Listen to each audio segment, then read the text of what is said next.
Good afternoon, everyone. Hey. Hey. My name is Buket Aydemir, and I would like to welcome you to the 9th annual Nazım Hikmet Poetry Festival. We are honored that you are here. I see some faces that I have known for years, and I know some of them are going to be new members of the Nazım Hikmet family, hopefully after today. So first, let me introduce members of the organization. Josh?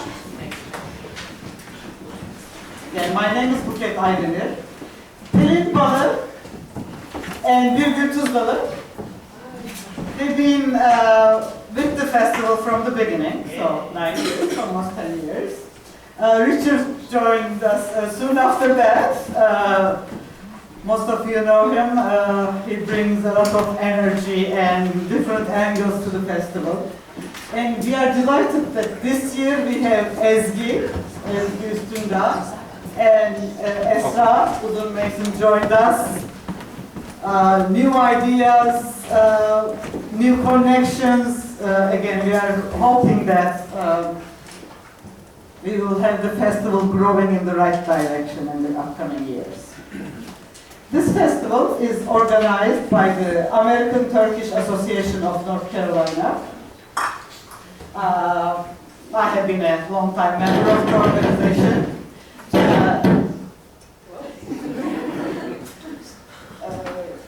I would like to invite our current president.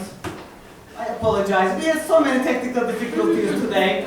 That's fine. It doesn't matter, right?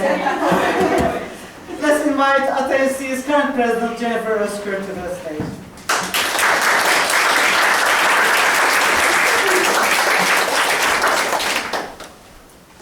Good afternoon. I'd like to thank everyone for coming today.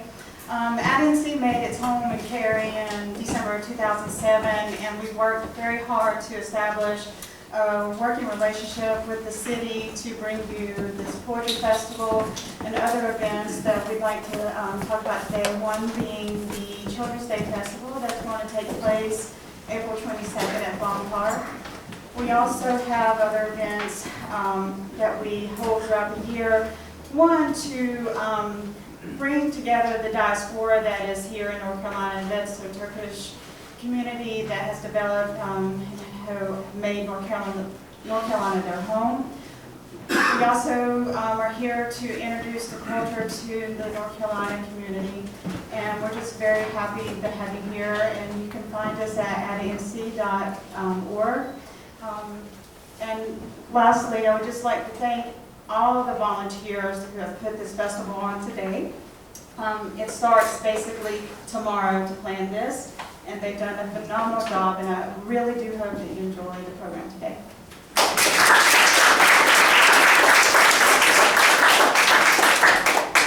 Thank you, Jennifer. Since I'm one of the organizers of that, I'm going to mention it again. Children's Day Festival is a major event. 19 different groups, cultural groups are being represented. Again, another mosaic of different cultures coming together. Also, next, this also those events on your program, by the way. We have a music night. Usually I don't advertise things like that, but do you know why I'm doing this? It's a fundraiser for this festival. So. If you can make it, please do come. I always ask this question. Isn't this a great vocation, venue for a poetry festival? Yes. Yes. And we are grateful that Town of Cary agreed to host this festival year after year. And we have Jennifer here from Town of Cary. Welcome to Jennifer.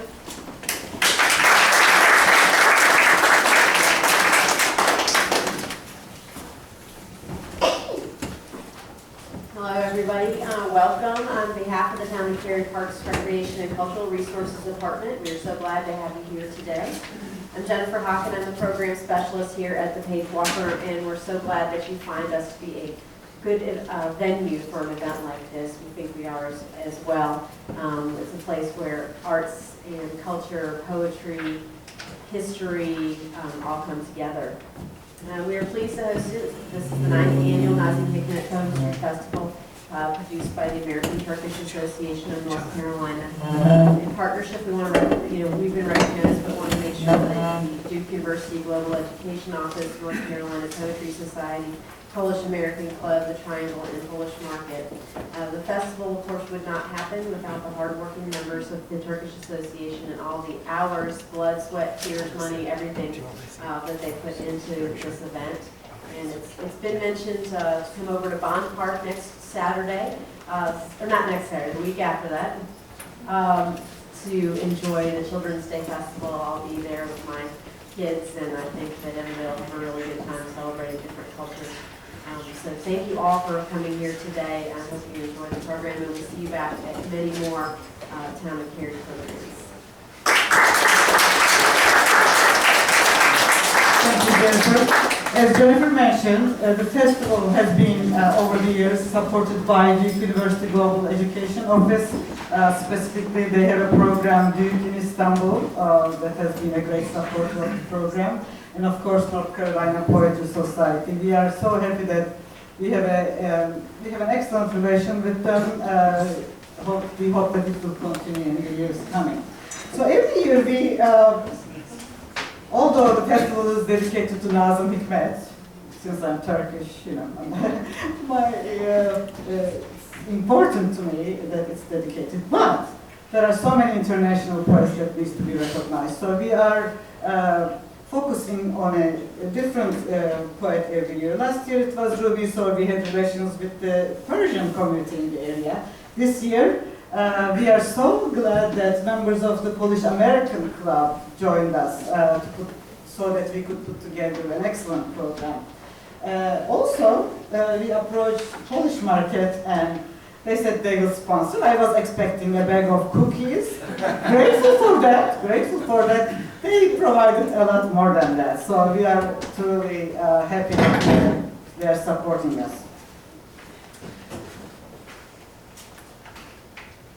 Now, if you look at the very last pages of your program, it's kind of a thick program this year. You see two poems by Nazım Hikmet, My Country and The Walnut Tree. It's our tradition to start the festival by hearing Nazım read his own poetry. I was Googling, thanks to Google.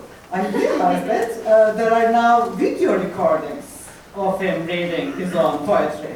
So I would like to invite Birgir to give you some background information about that, and then we will hear Nazım.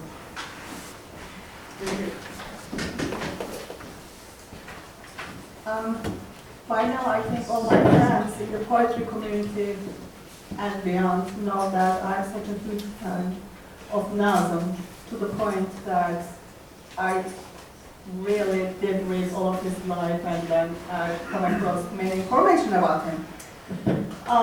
The two poems that we are going to listen today has some background information, a little story I can tell you very quickly. He is in Azerbaijan in that video, reading from the radio, Azerbaijani radio. Azerbaijan had a very special place in his life.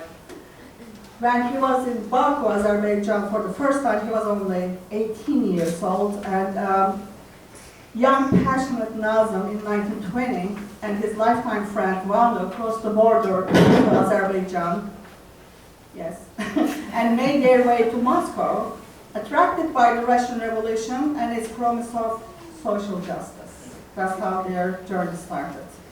Then we see him 30 years later in Azerbaijan by the invitation of Azerbaijan University. His coming to Azerbaijan was greeted by Azeris with an overwhelming enthusiasm. He felt home at this Azeri city. Its silhouette to him was like Istanbul. He listened and spoke his homeland language. He gave his speech at the university to the students with the same some passion mixed with jokes.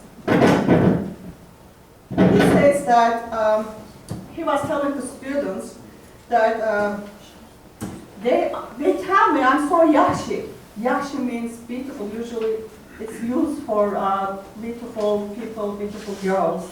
And he says, well, if I was a beautiful girl, I would just giggle. But I'm an old poet. What would I do? I advise youngsters, do not compliment anyone. It is good and easy for the one giving, but it's hard for someone to take it. Well, if that person is a real man. But there are some jackasses that think it's real. I'm not that much of a jackass. Emotion, on the other hand, was so high that day. He said this to the audience. I was here, majority of you were not born 30 years ago. My son was not born. Maybe he would come here 30 years later, maybe I would not be in this world, who knows? I'm here, just now, just here thinking, someday in Istanbul, there will be a university just like this one. And there will be a gathering and a poet visiting from Azerbaijan. And a young girl, just like this young girl, reciting poems.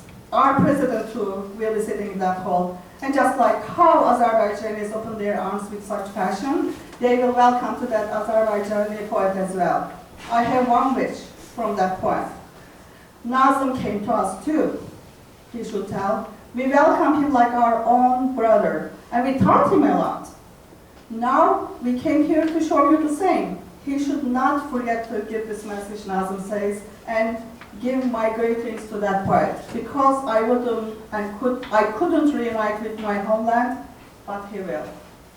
And last very short introduction to two poems I think you need to know. He's reading on radio. One of them is about his longing of his beloved country, which touches my heart because I hung on to my shirt for many years, just like he did, because of a student budget I couldn't visit Turkey for a long time. And the other one is that about the walnut tree. It's a funny story. He is supposed to meet his love back then, he had many love in his life, and that the police finds out that he's going to be at that park. And he, in order to escape, he climbs to the tree and starts watching all the police. And his love is searching for him. There is no sign of him, and he recites and writes this poem. Enjoy.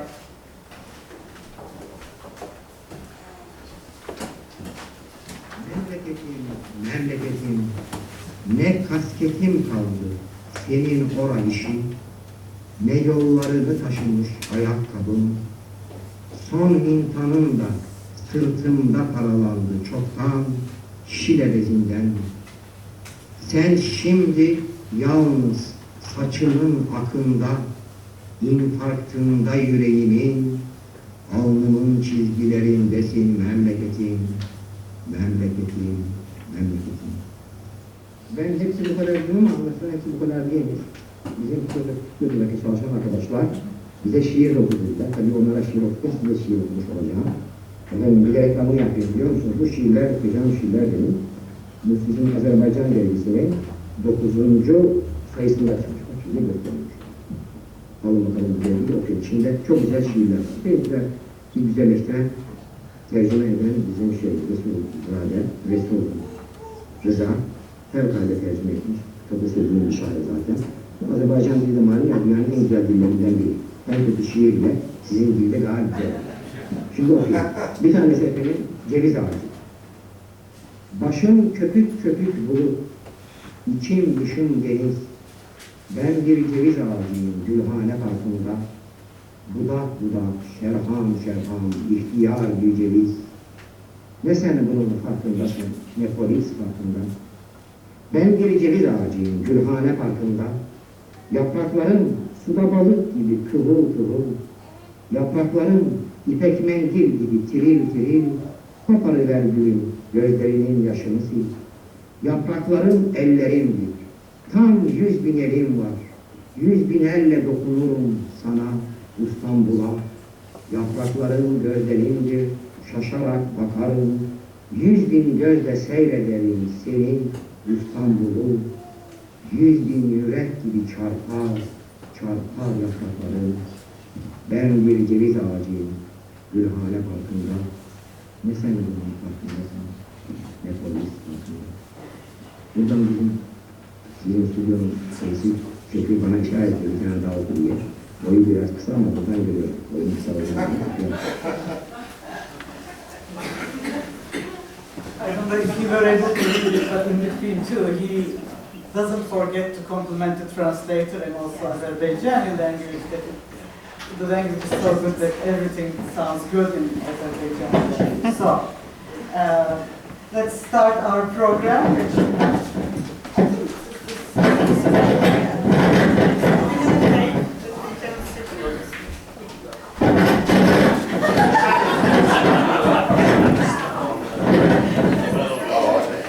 Hi. When I first moved here in the 80s, I hadn't heard of carry. I said, what's carry? And I was told, Catholics and redneck Yankees. But I actually, obviously there's more than that, but I think carry is one of the places actually in Wake County that work. You know, they do a good job with the arts, they have an excellent set of greenways, and they actually do things like plow the streets when it snows, which is kind of unusual. My name is Rich Proud. I'm a writer, director of JCOT Press. I'm really excited to be able to introduce Bonnie Corda.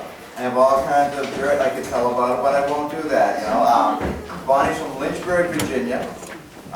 She was able to make it through her life. That's where Jared Falwell is from, and get down here to the Triangle. Actually, Pittsburgh, I believe.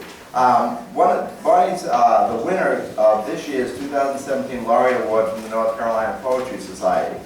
And if you read her biography, you know, it talks about the places she went to school: Redford University, George Mason, Hindman Settlement School, Central Carolina Community College.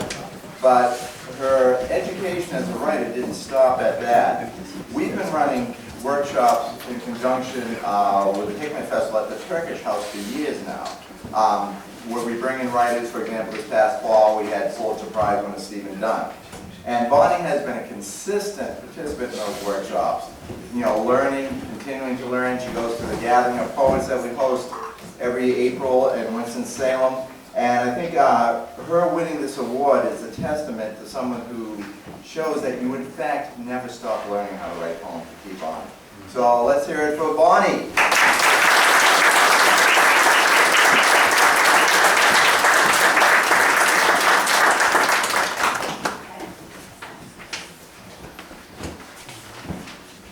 I'm doing an ekphrastic poem which is based on a photograph, so I'm trying to send the photograph around. There's not enough for everyone, but maybe enough for you to get an idea.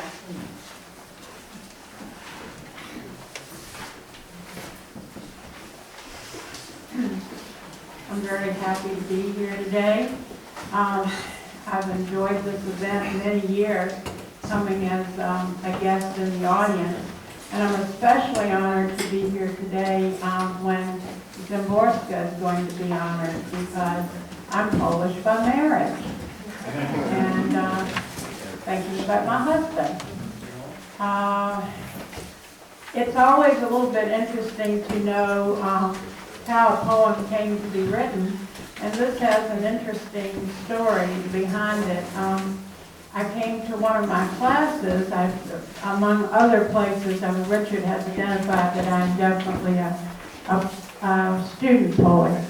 And I take classes at Ollie in the Duke Continuing Ed program. And I came to class one day, and they were passing around this photograph that I'm circulating for you all to see. And I was just taken with it. And then later, my teacher, Florence Nash, who happens to be in the audience today, passed around a group of words, what we call the grab bag words. And some of the words that we had were hinges, and jungle, and jangle, and bloom, and fabric. And so I decided I was going to use them in my assignment, and I was going to write about this picture. Later, we actually went to the National Museum, where the picture was on display. It's a photograph by Deborah Luster, and was part of the Southern Accent exhibition there earlier this year. So my entry into the poem, though, was with the girl's big feet. I am a country girl who never met a pair of shoes that I liked. Never had a good shoe day in my life. So part of my poem is a Valentine to bare feet. And part of it is quite political in terms of the things that are going on now. And so we'll get started. In a jar of tadpoles. Septima, Septima, Septima, echoes across the summer morning. An apparition rises from the creek bed. Bare feet, brown legs, white cotton olive dress, strange name, jar of tadpoles. All I know of Septima, all I need to know. Feet, legs, dress, name, jar, feet, tell her story. 1. Bare feet. Feet not coffined by shoes, free feet, alive feet. Country feet, heels and soles, calloused souvenirs of roaming. Broad feet with toes as long as fingers, salamanders walking through fire toes. Toes that own the ground, read the dirt beneath her, draw her line in the sand toes. 2 feet she can stand on. She can stand on her own 2 feet. Feet the only vehicle Septima owns or needs. These feet not waiting for a glass slipper. These feet not fool's feet. Feet might carry her far or keep her planted. These feet don't come with guarantees. Feet might march for Black Lives Matter, might dodge bullets, run for her life as a prize feet, might follow Michelle's high path all the way to the White House, high stepping feet, White House built by slaves, White House, an empty echo still for most black feet. Feet, 2 feet, feet that know what they know, bare feet. 2. The brown legs. Willowy brown legs rise above bare feet. Feet and legs a firm foundation. Legs, hinges that connect her.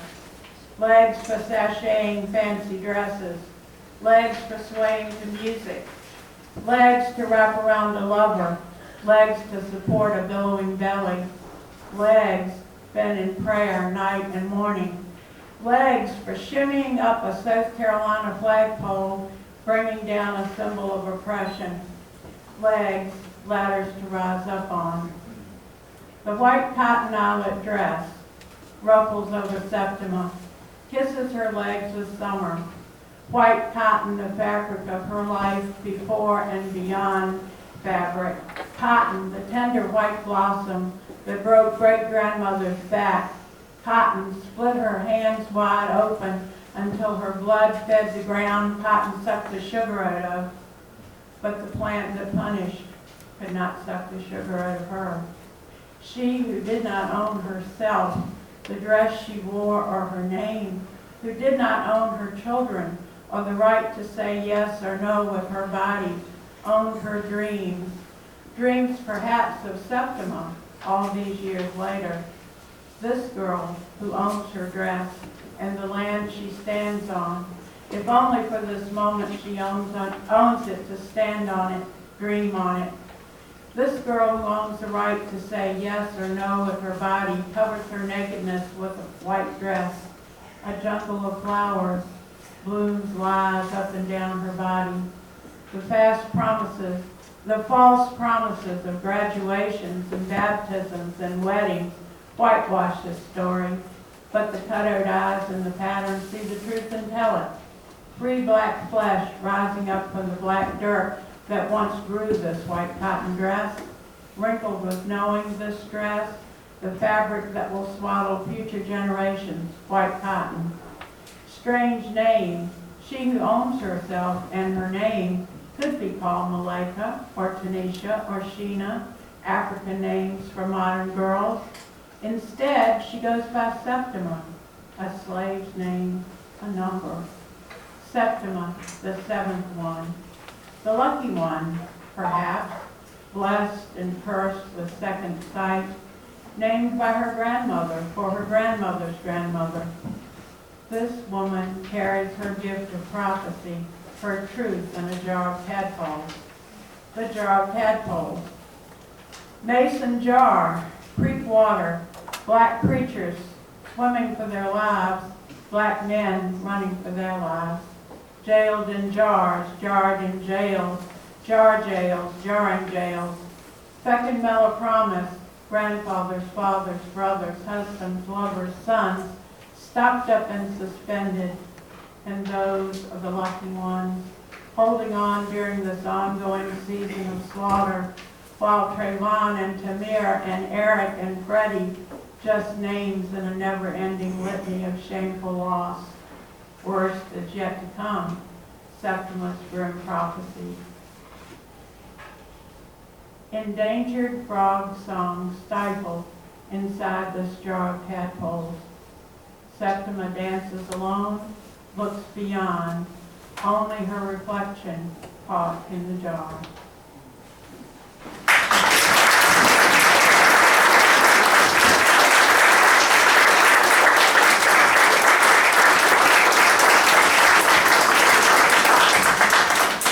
Thank you so much, Bonnie.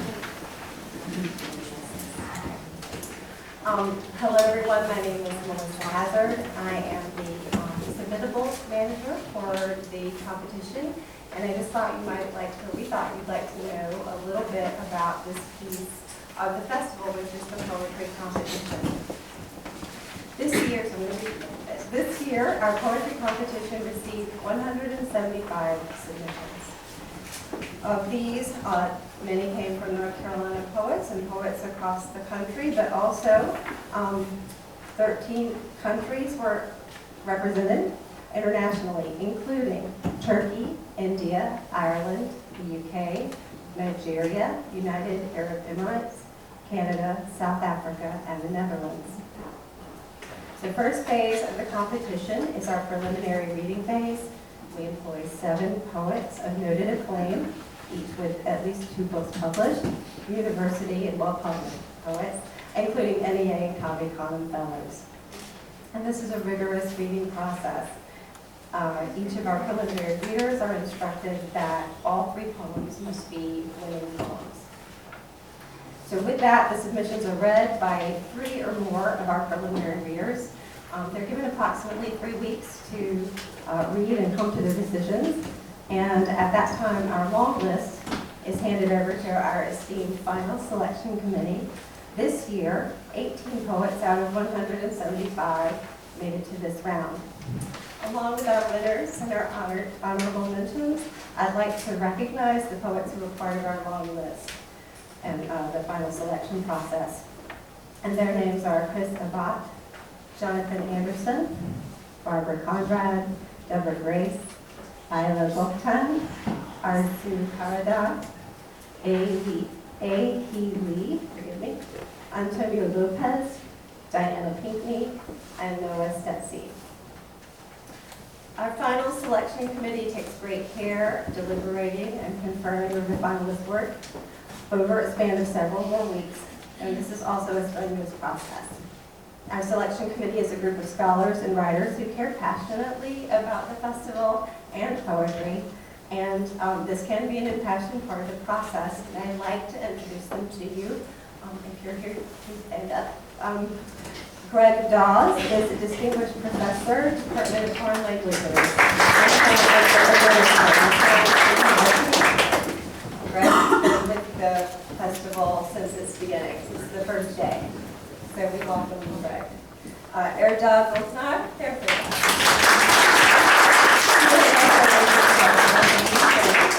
Associate Professor, Asian and Middle Eastern Studies, Duke University. Jackie Shelton Green, who is writer and poet and North Carolina Literary Hall of Fame inductee, as well as Piedmont Laureate.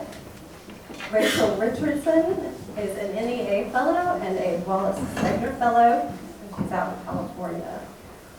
And Liza Weiland, a professor of Department of English, East Carolina University, and an NEA Fellow. So on behalf of the Nazim Hikmet Poetry Festival, we would like to thank our selection committee for their hours and time and care and insight judging the finalists, and along with everyone else who's part of the process, our preliminary readers, everyone who submitted that brought us all here today. Thank you. Yeah.